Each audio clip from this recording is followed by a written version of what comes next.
เขาบ่ได้สอนนำกันดอกพ่อแม่พ่อของเจ้านั่นเพิ่นได้หย่าร้างกับแม่เจ้าแล้วจักปีแหละแต่โดนแล้วตั้งแต่น้องเฮายังน้อย7 ปีแล้วมั้ง7 8แล้วบอกสิเข้า8แล้วอ๋อโดย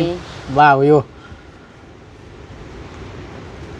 ระแวงนะฟังเว้านี่เนาะบ่ฮู้คือกันคุยกับผู้ใดนี่คุยกับผู้ชายนี่คุยกับบ่ได้เลยเพิ่นก็ให้ขึ้นมาโลดบ่ว่าเด้อีนี่เด้มันยังสิจำได้อยู่ดอกมันยังไงแหละแม่ว่าแบบมันแบบสมมุติว่าแบบผู้ชายแบบคุมแบบคนเฮาฮู้จักเรื่องเคยกันได้ซะล้มน้ำบ่ได้สิบ่ก็เว้าแล้วก็ผิดโลเลยบ่ได้ฟังเหตุฟังผลบ่ฟังเหตุฟังผลหนึ่งมากก็ฆ่าตีแบบบ่มีเหตุมีผลมันคมเป็นเคยสลบได้สลบเทื่อหนึ่งแล้วเพิ่นเอาหยังเลยตะบิดนี่แหละเนาะนี่แบบนี้แหละยาวกว่านี้ได้ตัวยาวๆพี่ตัวใหญ่เห็นบ่โดยมันสิแทงคอเลยสลบลงบ่ฮู้ตัวเลยแทง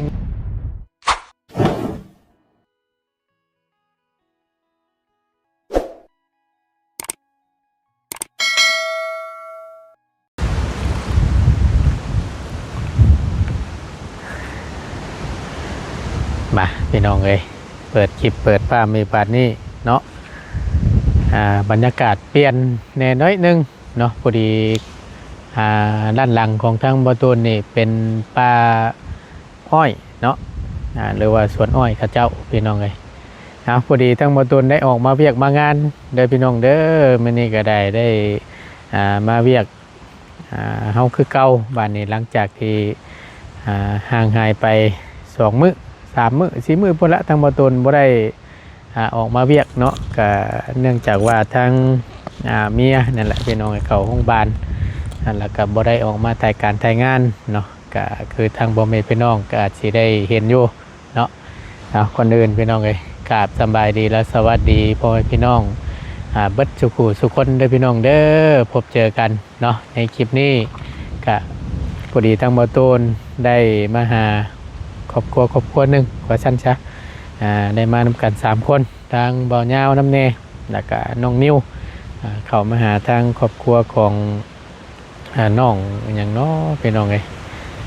น้องยุ้ยบ่เนาะแล้วก็คือจังว่าเห็นแม่เราบอกผู้เป็นแม่ห้างเนี่ยพี่น้องคือจังว่ามาใส่ดินของเอ้ยยู่ว่าสั่นและมันบ่มีดินดอนต้นหญ้าอยู่เลยมาพอใส่เห็นเวียกเห็นงานบอกหรือว่าในใดทางบ่ตูนก็สิเข้าไปถามเบิ่งก่อนพอเป็นแนวใดเนาะครั้งแรกเวอร์ชันซะทางบ่ตูนเข้ามาก็ได้พี่น้องเนาะเดี๋ยวเข้าไปเบิ่งไปชมน้ำกันว่าเป็นจังไดแน่เนาะมื้อนี้ก็เป็นอีกมื้อนึงพี่น้องเอ้ยโอ้ยลมนี่ก็หนาวแท้หนาวว่าลมแต่เช้าๆพุ่นคืนนี้ก็อากาศเย็นแท้เย็นว่าบ่ตูนก็กังวลยันว่าหอบเพิ่นขึ้นอีกจะหรอกทางแม่น้องที่1เพิ่นก็ได้เป็นยังดีพี่น้องเอ้ยก็พอได้มีพืชมียายังกินแล้วก็ผ่านสรุยไปเมื่อคืนนี้เนาะเดี๋ยวบ่ตูนสิพาพี่พ่อน้องเข้าไปเบิ่งน้ำกันเนาะถามที่ไปที่มาเบิ่งอีกในหอบนึงในซองของบ่ตูนเด้อพี่น้องเด้อเนาะเดี๋ยวไปเบิ่งก่อนเผื่อมีผู้หลักผู้ใหญ่เพิ่นได้เมตตาหรือว่าอุปถัมภ์นำสู้ได้รับการช่วยเหลือจากทางช่องของบ่ตูนเนาะเดี๋ยวเบิ่งน้ำกันพี่น้องเอ้ยเดี๋ยวเข้าไปถามพุ่นละเนาะอยู่ด้านในเพิ่นพี่น้องเอ้ยไปอันไหนบ่ไปได้สักคำว่าน้องเพิ่นมาแล้วพี่น้องเอ้ยก็พอดีละเดี๋ยวทั้งบ่ตูนสิได้โอลมได้นั่งถามทั้งน้องเพิ่นก่อนเนาะว่าเป็นแนวใดแน่โอ้ยคือแก้มแรงตะม้อยอยู่แท้เฮ้ยบ่นั่งสบายดีเนาะคล้ายๆเด้อเฮ้ยคล้ายๆคือน้องยูริลูกเบาดีเนาะลูกสาวบ่เนาะหน้ามุนอิงกิ่งอยู่พี่น้องงามแท้ๆเป็นแต่เพลงเนาะอันนั่งก่อนก็ได้หลายยันว่าเมื่อยยืนเด้นั่งก่อนนั่งอยู่ก่อนเนาะเดี๋ยวน้องเพิ่นนิบไม้ก่อนพี่น้องผู้ดีทางบ่ตูนก็จะได้ถามทางน้องเพิ่นอีกครั้งนึงเนาะผู้ดีทาง อ้ายชื่อบอตูนเด้อ โดย ทั้งน้องชื่อหยัง ซีรีส์ ชื่อลี่ โดย จักปีแล้วล่ะ 18 18 ปี แม่น ได้ลูกผู้หนึง โดย ทั้งพ่อเพิ่นไปไสล่ะ พอเพิ่นไปเฮ็ดเวียกต่อ เฮ็ด ท่อน้ำอยู่นี่ในข้างน้องนี่ โอ้น้องดีพี่น้องเอ้ยได้ลูกผู้หนึงทั้งอีหล่าเพิ่นชื่อหยังนี่น่ะ ชื่อแนนนี่ ฮะ แนนนี่ เนนนี่ โดย โอ้ได้จักปีเลย ปีปลายแล้ว ปีปลาย ปี แล้ เดื ว อนกว่าแล้ว จะแพงพี่น้องไอ้ตะเหมาะอยู่เนาะพากันมาอยู่นำกันอันนี้ให้ขออนุญาตถามในอันอยู่ดินดอนต้นหญ้าหม่องเจ้ารับเจ้านอนนี่เป็นของใครล่ะ เป็นของป้าเอ้ยของแม่ เป็นของป้า โดย เอ้ยของแม่ แม่นย่ำหน้าเพิ่นก็ออกมา แล้วหน้าแล้วเพิ่นก็เข้าบ้าน บ่ โดย ดินบริเวณตอนนี้น่ะแม่นของเพิ่น แม่น เป็นของป้าเจ้าเนาะ แม่น ยามหน้าแล้วเพิ่นมาเฮ็ดให้เฮ็ดหน้า โดย ตกแรงมาแล้วแม่นเพิ่นเข้าไปบ้าน แม่น แล้ววันนี้ถ้าเจ้าก็อยู่นี้ โดย เป็นอะไรแต่คือจังไดได้มาอยู่ดินปะดินร้อนต้นหญ้าทั้งเจ้าบ่มีบ่ บ่มีแม่กับบ่มีแต่เก่าวก็อยู่กับผัว อยู่เฮือนย่าอยู่น้ำยา เจ้านะ โดย แล้วเป็นได้จังไดมาอยู่นำแม่ แม่เพิ่นย่านแหลมเพิ่นอยู่น้ำกันกับน้อง2 คนก็เป็นห่วงเพิ่นแน่มันแถวนี้บัดคนก็หลายแล้วก็ย่าน มันเปรี้ยว ออก แน่ มา เนาะ ออกมานอนเป็นหมู่เพิ่น เขาก็คือเจ้านี่เอาผัวแล้วไปอยู่เพื่อนผัว แม่น อยู่เพื่อนปู่เพื่อนย่า โดย แล้ววันนี้แหละเดือแต่แม่เจ้ากับน้องเจ้า แม่ น้องชาวหล่าเจ้าบ่อยู่นำแม่ โดย แล้วทั้งแม่น่ะย่าน แม่น แล้วก็เลยให้เจ้าหนออกมานอนน้ำ แม่น ก็อยู่น้ำกันนี่ก็3-4 คนบัดนี้เนาะ โดย ทั้งพ่ออีนางเพิ่นนี่ก็คำมานี่ก็นอนนี้ แม่นกลางเว้นเราไปเฮ็ดเวียกค่ำแล้วก็มา ก็อยู่สัตว์พี่น้องเลยเนาะก็อยู่น้ำกันหลายๆคนคือว่าแล้วมันก็จังได้อุ่นแน่มันก็เป็นตาย่านอยู่ดอกเพราะว่ามันเปรี้ยวหัวนะพี่น้องแต่มันมีแต่ปลาอ้อยแล้วก็บ่ค่อยมีเพื่อนคนเนาะ แม่น เป็นให้เป็นหน้าของทางอันป้าเพิ่นว่าซั่นซะมาอาศัยเพิ่นอยู่บ่ โดย อยู่นี่ก็แม่นหมองรับหมองนอนน่ะเนาะ แม่น อันนั้นน่ะแม่นเอาผ้าบัดอ้อมเอาซื้อน่ะเนาะ โดย บ่หนาวบ่โตบ่เนาะ หนาว เย็นเนาะอันขอโทษนำเวลาทั้งพ่อเจ้าไปไสซะนะ พ่อกับอยู่ในบ้านน้อยตัวนั้น น้อยเท่าใด ตัวนี้แม่นบ้านใหญ่ตัวนั้นแม่นบ้านน้อย น้าชายใหญ่บ่นี่ โดยนาซาน้อยนาซาใหญ่ มี2น้าชาย หักพ่อเพิ่นเอาเมียใหม่เอาแต่โดนแล้วพ่อนะ บ่ แม่น เพิ่น เพิ่นเอาเมียมีลูกอยู่น้ำกันแล้วเพิ่นก็ได้ อืม แต่ผมบ่ได้สอนน้ำกันดอก พ่อแม่พ่อของเจ้านั่นเพิ่นได้หย่าร้างกับแม่เจ้าแล้ว แม่น จักปีแหละ แต่โดนแล้วตั้งแต่น้องเฮายังน้อย7 ปีแล้วมั้ง7 8แล้วบอกสิเข้า8แล้ว อ๋อเป็นยากันเด้ โดย ช่างว่าเนาะพี่น้องเป็นจังได๋คือจังว่าได้ถิ่มลูกถิ่มเมียไป แล้วกับว่าได้ถิ่มแต่ว่าอยู่น้ำกันแล้วเราหมักตีแม่ บ่ แม่นแล้วเรามีแต่ตีแม่เรากะอยู่น้ำลูกหลายแล้วลูกเริ่มใหญ่แล้วก็อดทนมาหลายแล้วก็อยู่บ่ได้แหละก็อย่าห่างกัน เออ พ่อกะมีแต่ตี ให้กันมายามใดได้ตีสิบ่ แม่นแล้วห่วง ห่วงเมีย แม่นแต่ก็ เห็น บ่ เมียมีผู้ว่าวสิบ่ แม่นแล้วห่วง เอาช่างว่าแท้เนาะใช้ดูล่ะเห็นไหมบ่ โอ้ยเห็นว่าห่วงกับห่วงโพดเห็นว่ากันเนาะตีลูกตีเมียแล้ววันนี้เราก็อดทนบ่ได้ทั้งแม่เจ้าเนาะ แม่น แม่นเล่าว่าเป็นคนไปก่อน แม่ บัดลูกเต้ากันใหญ่เลยเนาะมี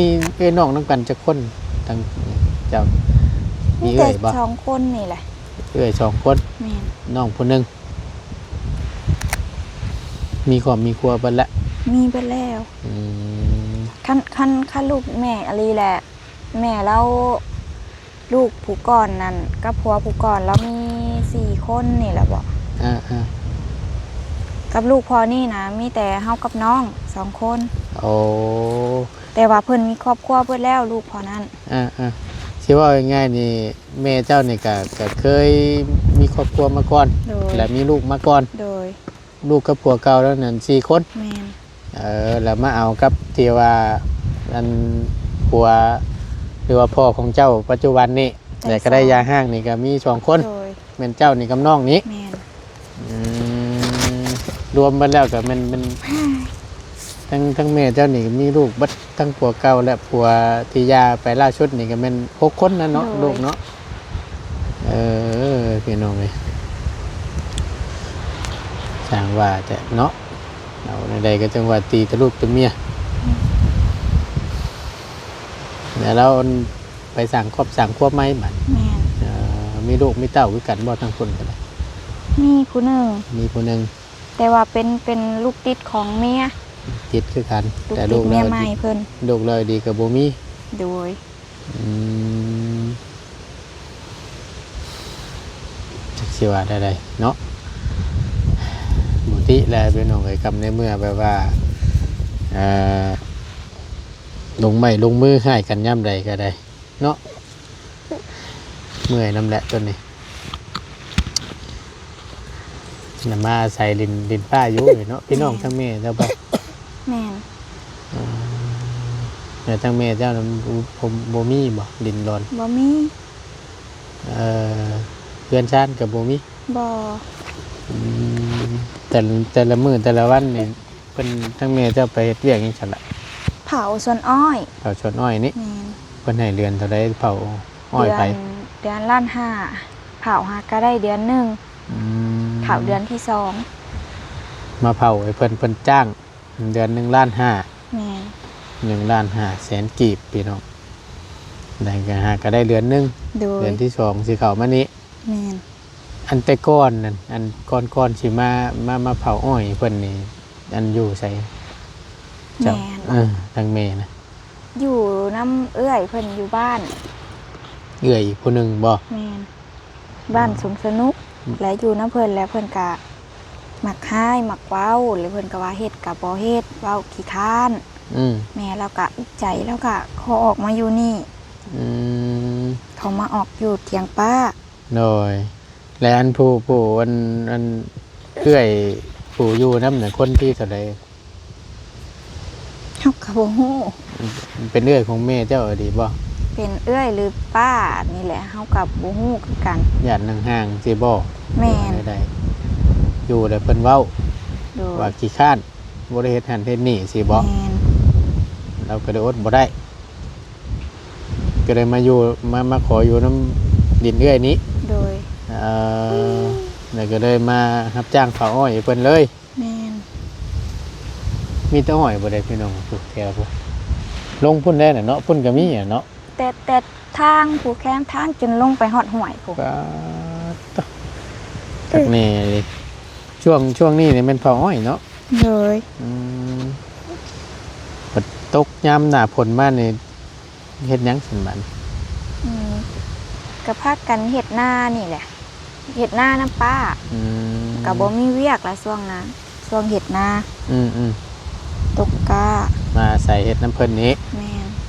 ได้จำใดก็กินเนาะน้ำชำปลาพี่น้องเลยถือว่าได้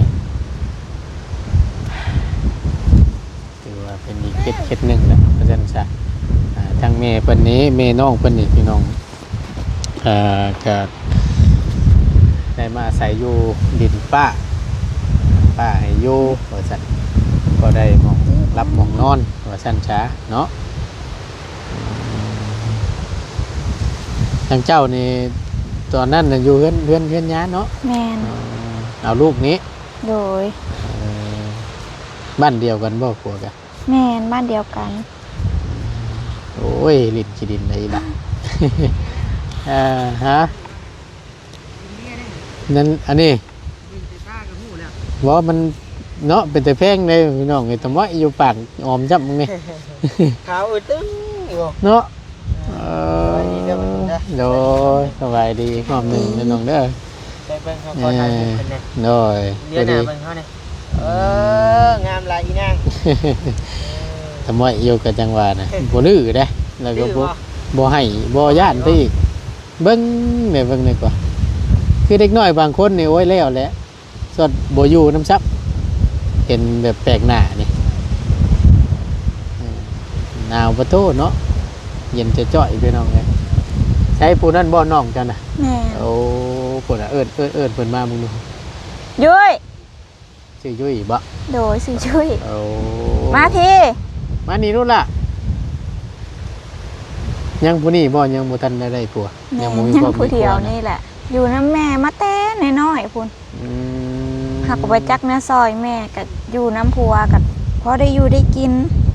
เจ้ากับครอบครัวเจ้าเนาะ แม่น มุติแลว่าได้สบายดีล่ะ คือกันเนาะสมว่าเอ้ยกับน้องอยู่ชื่อยุ้ยน้องยุ้ย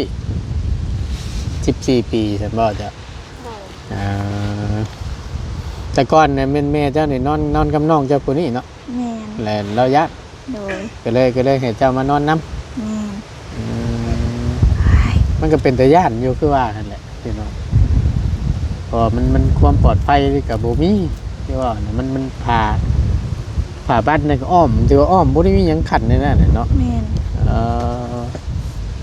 เดี๋ยวประตูนสิพาพี่พ่อน้องไปเบิ่งอีกรอบหนึงพี่น้องเลยเนาะนั่งลมกับข่าวพี่น้องเพิ่นก่อนอยากไปบ่อยากไปทั้งใดบ่ล่ะอยากไปทั้งใดไปเลาะทั้งใดเข้ามาก็ลืมชื่อขนมเข้ามาซ้ำพี่น้องก็บ่ได้ให้นางเพิ่น นี่สิไปใส่อันนี้สิ อยาก ไป ย่าง ใส่ อยากย่างแหละได้ดินขี้ดินระบาดนี่ พากันกินข้าวกินน้ำหรือว่าสัตว์มัน กินแล้ว ได้หยังกิน ได้กบเห็ดกะเพรากบกิน บ่ โอ้คักแล้วผัดกะเพรากบ แต่หาคุดบ่ บ่อได้มันถึกแห้วหนู ดึกเอ้า ใช่เหี้ยวหนู ถึกกบ แม่นพวกเฮาไปใส่แห้วหนูแล้วมันถึกกบอันนี้ คักกะลิสัน มาในลิสันเนาะใช่หนูได้กบหมวยจับแล้วเฮ้ย เฮ้ย เฮียนย่างเลยเนาะเบิ่งหมาครบด้วยนางเด้อ บ่ครบหยอกกันคุมื้อ ดีแล้วสันระวังเด้อใจอุ้ย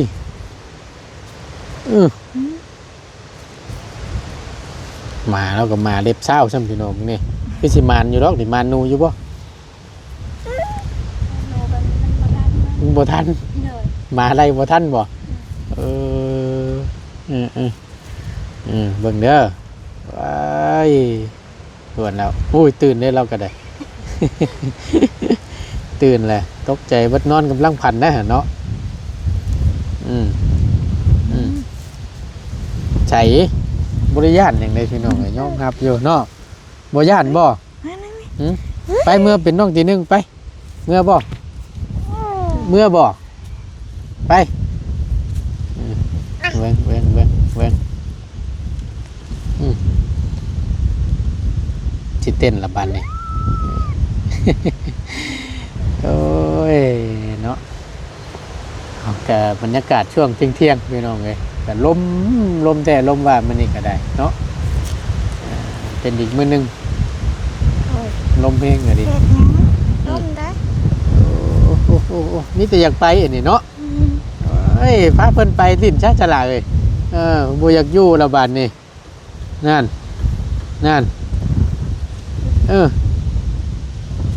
เบิ่งเด้อเดี๋ยวซั่นกินข้าวอันนี้บ่ข้าวหย่ำเฮานี่บ่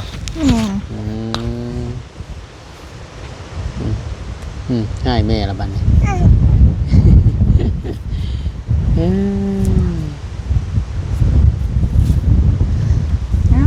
เกี่ยมมันให้ได้ค่ะ เจอบัญชีนั่นนะเนาะลมซับ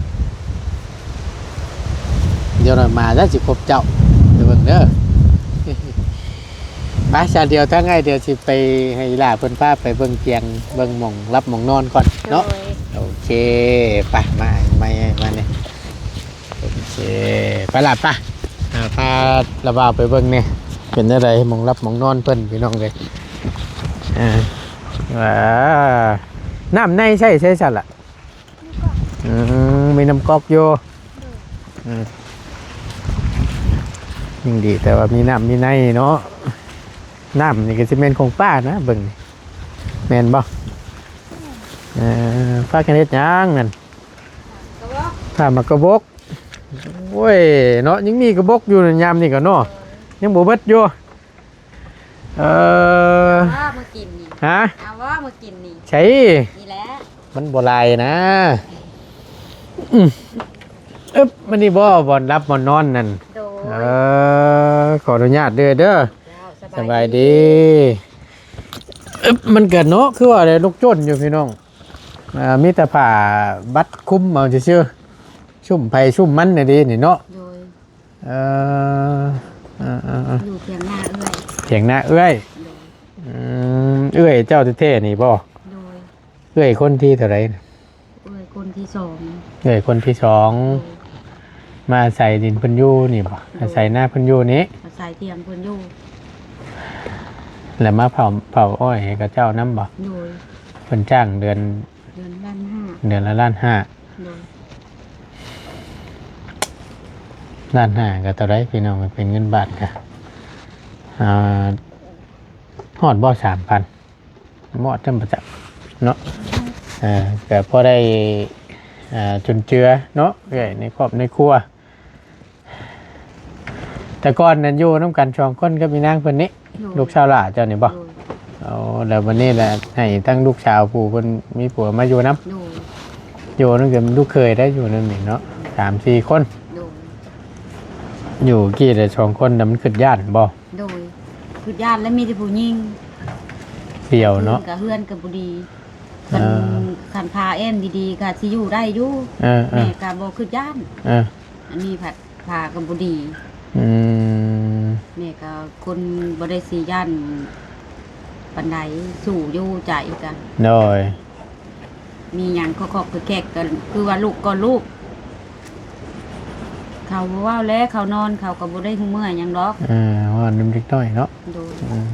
มันรับอะไรก็คือว่าหั่นแหละเหย้าได้แหละที่ว่าได้เอากับความเป็นไปเป็นมาทั้งบ่ตูนก็ได้ถามทั้งลูกสาวทั้งอีหล่าเพิ่นนั่นละเนาะก็ถือว่าแต่รู้ตนอยู่เนาะเพราะว่าทั้งอันเรื่อยแล้วนี่ก็อันจักปีขอโทษ 40 กว่า 40 กว่าปี โดย ตั้งแต่เบิ่งนี่บ่ช่วงสิฮอดเนาะบ่ช่วงสิฮอด40ปลายคั่นนะนี่อยู่ประมาณ30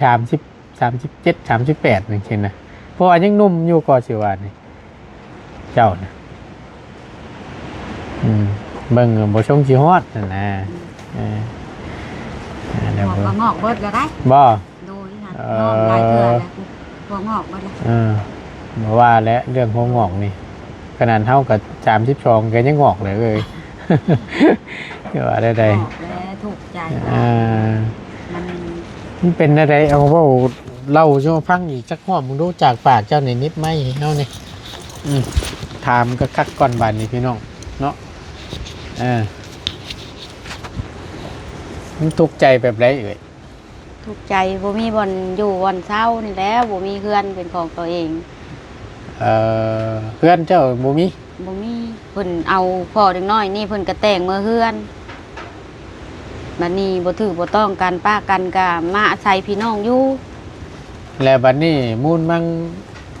ของเจ้าพ่อแม่แบ่งให้บ่มีบ่ บ่มี เอ่อ พ่อแม่เพิ่นก็เสียแต่ตอนยังน้อยพ่อเพิ่นก็ไปเอาเมียใหม่ พ่อไปพ่อ พ่อของ เจ้านะ แม่นี่แหละโดย ก็ถือว่าชุกชนมาพอสมควรแล้วนี่เนาะ โดยสู่กับลูกกับผัวมากกับบ่ได้อยากป้าบ่ได้อยากห้างดอก พลอยหลาเพิ่นนี้ โดย เอากันได้จักปีแล้วก็พลอย 10 กว่า นะ ปี 10 กว่าปี โดย มีลูกกัน2 คนบ่ โดย เออแล้วมันเป็นอะไรคือจังหวะปะจากเป็นคือจังหวะปะห้างถามจากปากเราได้พี่น้องไอ้บ่ตูนสิถามจากปากเราบัด เพิ่นมักเว้าใส่เพิ่นเฮ็ดใดๆก็บ่ถูกเพิ่นหนึ่งมากก็ไปใส่เพิ่นก็ว่า ไปลักสู้บ้าวแบบนี้เหตุผลมัน อืม แล้วเพิ่นโมโหมาเพิ่นก็มีแต่ขาตี ยามอยากให้มาหั่นนะ ย่ำเพิ่นหึนเพิ่นหยังมาเพิ่นก็เว้าออกมาโลดเพิ่นว่าแม่นี่นอกใจเพิ่นนะเพิ่นเว้าฮะ อืม แต่แม่ก็บ่ได้เคยดอกบ่เคยคิดบ่เคยไปอีก ที่แบบนอกลู่นอกใจไปนอกลู่นอกทาง โดย เมื่อก่อน อยู่น้ำเพิ่นหันบ่ได้เป็นแบบนี้ดอก โดย หน้าตาก็บ่แบบนี้ มันเป็นแบบไรสิ มันก็ดำจ้อยกว่านี้ เออว้าเห็นว่าก็ได้จ้อยลำกว่านี่ก็ยังว่าย่านเมียมี โด ชู้ ย มีว้าวอยู่ระแวงนะฟังเว่านี่เนาะ บ่ฮู้คือกัน คุยกับผู้ใดนี่ คุยกับผู้ชายนี่ คุยกับบ่ได้ อ่า แล้วเพิ่นก็ให้ขึ้นมาโลด บ่ว่า เด้อีนี่เด้มันยังสิจำได้อยู่ดอกมัน บ่ ยั ได้ งไงแหละ แม้ว่าแบบมันแบบสมมุติว่าแบบผู้ชายแบบคุมแบบคนเฮาฮู้จักเรื่องเคยกันได้ซะล้มน้ำบ่ได้สิบ่ ก็เว้าแล้วก็พิษโลดเลย เออบ่ได้ฟังเหตุฟังผลเนี่ย บ่ ซะ บ่ฟังเหตุฟังผลหนึ่งมากก็ฆ่าตีแบบบ่มีเหตุมีผล เออสร้างว่าแต่ ทรมานคัก ไปหากินกะมาคำในนั้นหนึ่งแล้วก็ให้ พ่อเจ้าไหน โดย ไปหาอยู่หากินมาเลี้ยงครอบครัวนี่ค่ำนึงก็ให้ โดย ซุมื้อนี้เพิ่นก็เอาเมียใหม่แล้วเด้ อืม มันเมืองว่าบาปค่อยว่ะเมียใหม่เพิ่นใช้เบิดทุกสิ่งทุกอย่าง อืม ซุมื้อนี้ ณปัจจุบันนี่ ปัจจุบันนี่ เออ แล้วข้อยก็บ่เอาไผอีก หลังจากที่เลิกกับผัวเพื่อนนะครับเจ้าก็ยังบ่ โดย มีครอบมีครัว โดย ยัง อยู่ บ่ แบ ได้ บ เา ซี่ ไป แหละอยู่กับลูกไปสู้ลูกจนใหญ่ปานนี้เลยนี่ตะกี้จักปี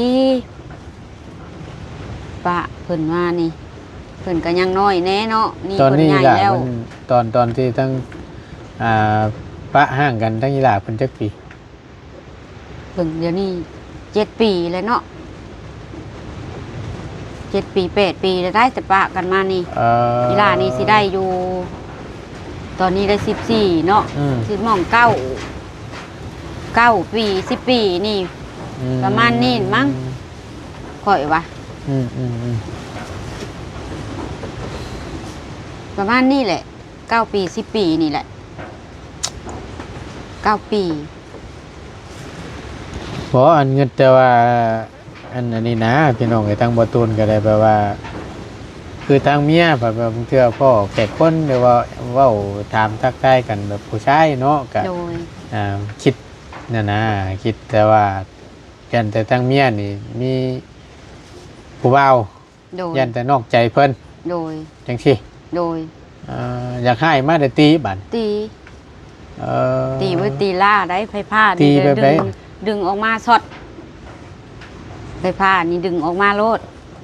มีดนี่แหละผ้านี่แหละจีใส่เจ้า โอ้โหช่างว่าแต่ไฟฟ้าไฟใต้เฮานี่ โดย ช็อตเลย โดย จ้ะปานนั้นได้บ่เอ้ย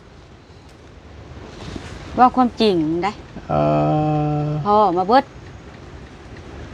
จนว่า โอ้ย อยู่นี่ก็เอาไปมาสิเป็นคนพิการแล้วว่าบัดปรึกษาพี่น้องไปว่า อืม อยู่บ่ไหวแล้ว พี่น้องก็ดึงเอามาจะหน่อยพิการไปว่าพี่น้องที่หับเอาบ่อะ อืม คือนะ คิดในใจ โดย เออ จะหน่อยว่าพิการคันพิการแล้วพี่น้องก็สิบ่หับเอาแล้วเฮ็ดหยังให้เพิ่นกินบ่ได้เนาะเพิ่นสิเอาบ่ โดย แล้วตัดสินใจเลยบาดนี้ โอ้ยก็บ่ติแหละจำเป็นแนวนั้น เว้าแต่ปากแต่หยังก็ใครอยู่เนาะแต่ว่ามันอันนี้มันควรเป็น เคยสลบได้สลบเทื่อหนึงแล้วเพิ่นเอาหยังเลยตะบิดนี่แหละเนาะนี่แบบนี้แหละยาวกว่านี้ได้ อืม ตัวยาวๆค่ะพี่ ตัวใหญ่เห็นบ่ โดย โอ้ มันสิแทงคอเลยสลบลงบ่ฮู้ตัวเลย แทงและ ยังมันเงือดซื่อๆสลบก่อน เงื่อนเลยทั้งเจ้านั่นตกใจ ย่าน ย่านเนี่ยเป็นลมเลย เป็นลมลง อ่า ย่านคัก ลมหัวใจเสียเดพี่น้องเลย บ่ได้เถียงได้ เวลามันเว้าหยังก็บ่ได้เถียงมีดอยู่คือหยังอันปากนี่แหละเว้า ว่าบ่ได้ เว้าบ่ได้ ถ้าต่อปาก ทั้ง ต่อ ที่ คำ เฮาบ่ได้เฮ็ดหยังนี่นะ เอา ทั้งที่บ่ได้เฮ็ดหยัง เป็น ก็ จัง ยอมรับยอมฟังมันเว้าอย่างเดียวเดี๋ยวนี้นะ เออ นะคะ อันเว่าขอโทษน้ำบัดทั้งปู่ทั้งย่าได้ใช่ ย่า เพิ่น เพิ่นก็บ่ได้แพงย่าเพิ่นก็คำมาลางเทื่อเพิ่นก็ไปลิ้นนำกลางบ้านเพิ่นก็เว้าควันลูกไผ่ อืมพักแน่ดีเนาะมันพี่น้องเลยแต่ดูโตนได้ดิอันเงึดแต่ว่าเอาไผ่นี่นะมาจิ้มจนสลบลงไปนี่ เกือบตาย ไปช็อตนั่นก็มันกับปานบ่ว่าแล้วเนาะ นี่ยังเจ็บอยู่นี่เพิ่นบีบอันนี่แหละ บีบงอน โดย บีบงอนนี่ชั่วมือยังเจ็บอยู่ ถึกเส้นประจั โดยโอ้บัดเนื้อไรนิดนึงแล้วมันปวดขึ้นในนี่เจ็บแห้ง อืม ว่าบ่พิการกับพิการอยู่มันเจ็บนั่นนี่ ตรงเอ็นงอน โดย เท่า นี่ นี้เนาะ อ่อนงอนนี่มันบีบเด้ บีบเลย โดย มันเป็นมันเอ็นผู้ขึ้นบ่ บ่ฮู้คือกันมันมักเจ็บนั่นนี่ นี่ ทักแน่ดีฉัน มันมักเจ็บนั่นนี่ตลอดนั่นนี่ฮะพิการและตามมึงนี่ อืม เอ็นสุดเอ็นงอนนี่นะ อืม มันบีบเข้าไปไปรี่และไปรี่ในเฮือนนั่นพี่น้องมันก็หม่นเข้าไปอุ้มเอามา มันก็บีบโลดมันอุ้มมันบีบโลดแบบนี้ จับไล่แล้วก็บีบเลย โดย เดี๋ยวหม่องจุดจบพอดีเนาะ อืม ปวดโพ หักยังเจ็บซุมือนี่เจ็บหมองเดียวอันนี้ โอ้ยเนาะพี่น้องเอ้ยเสียว่านั่นใดนี่แหละเพิ่นเว้าอยู่นั่นนี่ก็กำเว้นว่าซั่นซะพี่น้องเอ้ยจักสิว่านั่นใดคำว่าตนก็เว้าใช้คำนี้ซะหน่อยเนาะ แม่น อืม ข่อยก็ยังว่ากรรมเว้นข่อย ถือว่าขอโทษนำถือไปก็บ่ดีแหละพี่น้องเอ้ยถ้าเอาพอดีก็ดีเอาเมียดีก็ดีคือว่าแหละแต่ว่าเอาบ่ดีก็คือสิแลเอายามใดรอดตายเรื่อยๆให้กันมายามใดก็ได้โดยที่เฮาบ่ได้ผิดเฮ็ดหยังนี่เพิ่นก็ว่าให้แต่ทั้งนี้ก็ปากบ่ได้เนาะ บ่ได้สู้บ่ได้เถียงเพิ่นกัน เอา เถียงเพิ่นนี่จุดจบแต่มื้อนั้น อืม ตลอดที่ว่าเพิ่นเว้านี่ต้องเงียบบ่แม่นก็เงียบอย่าง ฟัง เดียว อย่างเดียว ฟังอย่างเดียว บ่สามารถตอบโต้ได้ ตอบโต้ได้เลยแม่นบ่แม่นก็จุดอยู่หั่นเลย ความเว้าบ่ได้ต่อหยังคันต่อคือจบตอนนั้นโลดพยายามก็บ่ได้ต่อจากเทื่อเผาสวนอ้อยตะกี้เอากันกับพ่อไปเลยไปเผาสวนอ้อยบัดนี้เลยไปเอาเงินเนาะเงินต่องวดเลยเพิ่นละเว้าอีนางเบิ่งดูลายมือเจ้านั่นวะ ไผเป็นคนถาม พ่อใหญ่อันนั้นเด้เราเผาสวนอ้อยคือกันเล่า อ่า เล่าหลุดเดมาเราวะแล้วมันกระตาเขียวม่านใส่เนาะเดเอาเราว่าขอโทษเด้อเราเพิ่นก็เว้านั่นนี่เนาะ เดมือไปหาเพิ่นกะเอาเขียวสิได้ ขออนุญาตบ่ได้จับเพิ่นว่าสินะ เลย บ่ได้จับมือเมียเจ้าเด้อหรอว่าเอาข่อยเอาไม้เขียซื่อๆเพิ่นว่าสินะแล้วเพิ่นละเตือนก็ว่าสิหยุดนะบัดนี้ละเถียงก็บ่มีประโยชน์หยังเพิ่นบอกว่าคันหยุดภายในนาทีนั้นโลดเพิ่นเว้าฮะคันเถียงแล้วคือว่าจบตายหุงเลยจังว่าโอ๊ตเนี่ยไร กลัว ก็ เจ้า โอ๊ต เห็นบ่ โดย มันสิขาอีหลีคันเถียงมัน เออ หมอบอกเด้ เออ หมอบอกแม่แบบนั้นแม่ก็ตั้งสติได้แล้วแม่ก็บ่เถียงมันเว้ายังก็มิดสู้ คนเฮ็ดงานน้ำกันเผาอ้อยน้ำกันนี่ โดย แล้ววันนี้เนี่ยเราอันเบิ่งลายมือเจ้า โดย แต่เราเลยเบิ่งเนี่ยมันเราเลยท่วง โดย สิบ่ เพิ่นท่วงเองเพิ่นเบิ่งเอง ณตอนนั้นผัวเจ้าก็ยังอยู่หั่นบ่ อยู่ เพราะในเมื่อ แล้ว บ่ เพิ่นหมอเพิ่นก็ว่าขออนุญาตเด้อข่อยบ่ได้จับมือเมียเจ้า อ่า เพิ่นว่านั่นนี่แหละ โดย แล้วมันก็บ่ได้ปากหยังดอก โดย หัวหา เดี๋ยววันนี้ทั้งมันผู้หมอเพิ่นท่วงนั่นว่าเวลาพิษให้มานี่มวยทั้งเจ้านี่เถียง โดย ให้เงียบ ให้เงียบเลย แต่ว่าเถียงนี่มันจุดจบ โดย เพิ่นทักเจ้านั่นนะ โดย แล้ววันนี้ทั้งผัวนี่เพิ่นว่าในแสนในเมื่อหมอเพิ่นทักแนวนั้น บ่ได้ว่าใดได้กลับมาแล้วก็มันก็บ่โตเลยได้ เอ่อ มันก็บ่โตเลย แล้วบัดเถียงกันย่ำใดก็คิดใส่คำหมอท่วงแล้วก็ แม่นดี โดยแม่นอหลี เป๊ะ โดย คิ คิ้วเพิ่น เออ ท่วงคิ้วอีหลีนับถือเพิ่นอีหลียังวะ จากนี่ทั้งที่เฮาก็บ่ได้รู้จักกัน โดย เอา มาเบิ่งดูอีนางมือเจ้าหันเพิ่นว่า อืม เพิ่นเว้าก็กระเดไปให้เพิ่นเบิ่งเนาะ ใช่เนาะเอ้ยสิว่าได้อันนี้เอาก็ถือว่าวิทย์เคราะห์วิทย์เกณฑ์และ โดย เนาะว่าชั้นช้าพี่น้องเลยก็มีแต่ว่าณปัจจุบันนี่ก็ใช้ชีวิตอยู่กับลูก โดย เนาะเบิ่งแยงกับลูกเต้านี่แหละเบิ่งแยงช่วยกันเฮ็ดให้ได้สันเนาะ เป็นห่วงเพิ่นนี่แหละลูกสาวหล่ากับสมุดแม่บ่มีจักเพิ่นสิอาศัยไผเด้วะ อืม คิดหลาย คิด เถื่อก็นอนบ่หลับ คิดกังวลน้ำลูกนี้ โดย ผู้ลูกชาวหลานนี้ โดยยันเพิ่นบ่มีหมองพึ่ง ยันแบบว่าตั้งเว่า เคยไปอยู่ทำงานก็เคยไป เจ้าเคย ไป ไป นู่น เฮ็ดงานหยังล่ะ เฮ็ดงานไปน้ำกันกับแม่ ร้านอาหาร ไปน้ำกัน อ๋อพากันไปน้ำ โด กัน ยไปน้ำกันคิดว่าอยากได้เรือนหลังน้อยๆอยู่ อืม ไป ก็ เพิ่นไปเพิ่นก็ไปนํแต่ว่าไปมันก็บ่ปล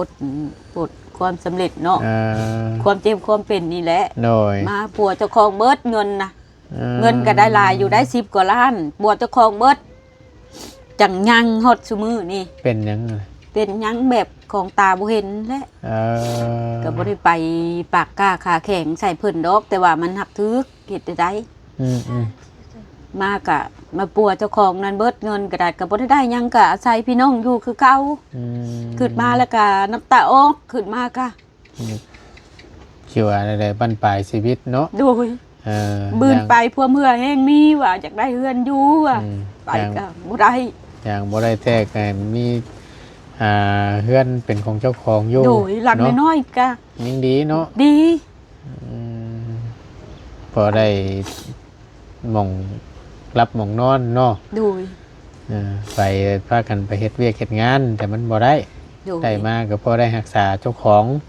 ระบาดนี้เลยไปก็ขึ้นใส่ไปแล้วก็ซุมื้อนี้เพิ่นก็โทรหาอยู่ได้ในบ่อนร้านอาหาร ตัดเนื่องตัดเลาะผู้ใดแม่ไปนะบ่แม่นใกล้ได้ เอ่อ บืนไปพุ่นได้ตัดเนื่องตัดเลาะสารวันจำปาซักได้ ต้องไปเฮ็ดชื่อทั้งพ้น โดย อืม ไปเฮ็ดร้านอาหารบ่อนดังๆอันนั้นพู้นแหละเพิ่นว่าได้เงินเดือนหลายเพิ่นว่า3 ล้าน แล้วเฮ็ดน้ำเจเพิ่นนี่เพิ่นก็ให้เดือน1.5 ล้านอีหล่านี่เดือน1.2 ล้าน อืม เพิ่นให้ตัวนั้นค่ะแล้วเฮ็ดน้ำเพิ่นเดือนหนึงแม่เฮ็ดน้ำเพิ่นนะแล้วแม่ก็ลงไปผู้ลงไปสารวันผู้ โดย อยู่ตัดเนืองตัดโลาะแม่ก็เฮ็ดเบิดเลยได้ เอ่อ แต่แม่ก็คือว่าแล้วความพันบ่เป็นจริง สุดแต่สู้สุดแต่ชนเนาะ โดยความ สุ พั ด น แต่ บ่เป็ หาน จริง ว่าซั่นซะ ซุมื้อนี่ก็ถอยใจถอยแล้ว อืม ไปบ่กล้าไป ใจถอย นับมือเนาะ โดย เดี๋ยวได้ๆไปน้องเลยเอาทางบ่อตูนได้เข้ามาเมื่อนี้ก็คือว่าล่ะพี่น้องเลยครั้งแรกเนาะ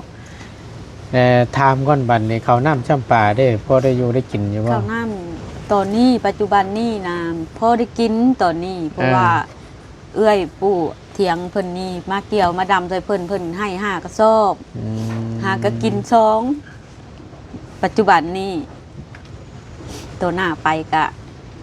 บัดเบิดเลยสิหาใช้สมัย บัดเบิดกะจะหาไปแบบซี่แหละ รับจ้างครับว่านไปนี่แหล้ว โด เนาะ ย โอ้ย เผื่อมีคนทางบ้านทางหยังเขาหับสั่งเอาอันนั้นเด้อเอาอันนี้เด้อไปก็ขอข้าวน้ำเพิ่นมากิน อืม แบบนั้น อยู่กับอีหล่ากับแบบนั้นแหละ โดย สมมุติว่าหมุดแดงเด้อว่าซี่ก็พากันไปทำ ช่วงมันเนาะ โดย ไปตามช่วงตามเรารู้ว่าซั่นซะ โดยแล้วก็เอาไปหาผู้เพิ่นมีกว่าไปขอข้าวขอน้ำนะเพิ่นมากินก็บ่เคยขายจักเทื่อได้ ได้แนวกินแนวอยู่นี่มีแต่ไปขอข้าวน้ำเพิ่นก็ตักให้เพิ่นก็สาธุบุญบ้านเมืองเพิ่นก็ให้ได้ ให้หลายเตื้อให้หลายข้าวก็ได้ ก็ เพิ่น ง่า แบ่ ย ง กั เพิ่น น ปั่นให้ หาคำว่าถึกช่วงหน้าแรงที่ไข่มดแรงนี่ก็ไปแย่งไข่มดแรงมาแล้วก็ไปแลกเอาเข้าวมากิน โดย เออ บางเทื่อเพิ่นสั่งกระปู อืม เทื่อเพิ่นสั่งหน่อไม้บางเทื่อเพิ่นก็สั่งนี่แหละหน่ออ้อยหน่อหยังนี่แล้ว หาไปเพิ่น โดย เพิ่นก็แบ่งข้าวให้ โดย ก็เว้า บ่เอาเงินเอาคำขอข้าวขอน้ำนะเพิ่นก็เอาให้ข้าวก็พอได้อยู่ได้กินแบบนั้นแหละ เอาพี่น้องก็เดี๋ยวพอต้นก่อนสิจบคลิปเนาะก็คือเขาถามนะหลักๆเลยนี่จำเป็นที่สุดนะตอนนี้นี่ถ้าว่าทางทีมงานเขาซอยได้นี่ทางแม่อยากได้หยัง อยู่ข้าวก็มีกินก็ถือว่านักเติบก็ถือว่าลักๆเติบแหละแม่สัพพะแม่เนาะข้าวนี่ยากที่สุดสำหรับแม่นี่ ยากอีหลี แม่น ยากแฮงคัก พอไปเฮ็ดงานรับจ้างได้เงินมันก็ต้องชื่อเขา โดยลักๆก็คือว่าข้าวนี่ก็ อืม ลักใหญ่ที่สุดเป็นนัวพริกเกลือนี่คือว่าลักน้อยเฉพาะแม่ได้ โดย ข้าวนี่ลักใหญ่แห้งคัก สำคัญเลยเนาะ สำคัญนี่ลีอะโล แน่นอนแหละคือว่าแหละเนาะเอาจังใดก็สู้ๆเด้อแม่เด้อเป็นกำลังใจให้เฮาก็ได้โดยพอดีก็เฮาก็มาครั้งแรกเนาะก็ลองเบิ่งเพื่อมีบุญวาสนาต่อกับผู้ใหญ่เพิ่นเด้อเด้อแม่เด้อก็เพื่อว่าเพิ่นหยิบยื่นมือเข้ามาช่วยว่าเป็นข้าวเป็นน้ำบ่อันนี้ก็หรือว่าเป็นสิ่งของอย่างใดอย่างอื่นเนาะก็ว่าบ่ได้เพื่อมีบุญวาสนาต่อเพิ่นก็จะได้รับการช่วยเหลือเด้อโดยเฮาก็บ่ได้ซื้อหยังมาต้อนฝากครับบ่ได้เงินนี่แหละพอได้ขอบใจ ใช้ เด้ จ่าย อ พอได้วิแบ่งหรือว่าซื้อเกลือปีกปิงนัวเด้อ ขอบคุณขอบคุณเด้อขอให้เจ้าอายุมั่นขวัญยืนเด้อ โดยคือการชูๆเด้อ โดย เป็นกำลังแห่งใจครับเฮาก็ได้ โดย ไว้มื้อหน้าเด้อเฮาสิมาเยี่ยมยามใหม่เด้อ โดย เดี๋ยว ขอบใจหลายๆเด้อ โดยไปอยู่ดีมีแฮงเด้อ โดย สบายดีเด้อสบายดีเอาขอไม้เฮาหน่อยเด้อโอเคพี่น้องเอ้ยไปบ้านนี้เดี๋ยวไปเวียกต่อก่อน โดยไปพี่น้องเลยเนาะ